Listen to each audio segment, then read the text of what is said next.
Now, our book goes well beyond these arguments. And what I want to do is go through it here briefly and explain what it will do for you, because the book is a manual of how to talk to conservatives about transit.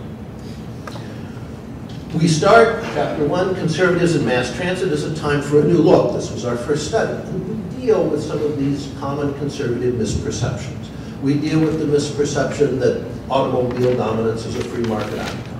We deal with the misperception that conservatives don't ride transit. If you look at onboard rider surveys and rail systems, light rail, heavy rail, commuter rail, again, the demographics indicate a great many of the people on board are in fact conservative.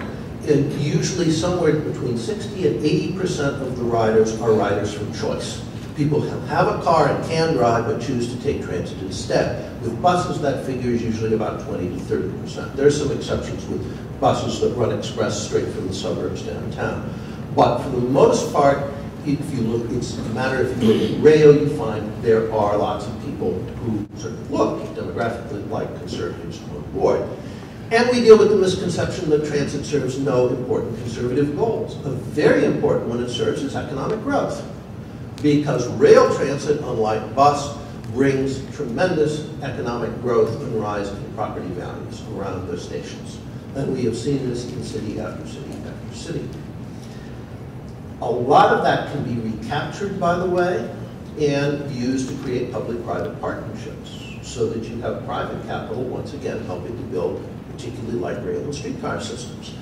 Remember that a lot of these streetcar systems and interurbans like Pacific Electric were built by property developers. They would buy open land, they would run a rail line out there, and they didn't make their money off the fares on the rail line. They made their money off developing the property that now had rail service. And this possibility is, in our view, becoming very relevant once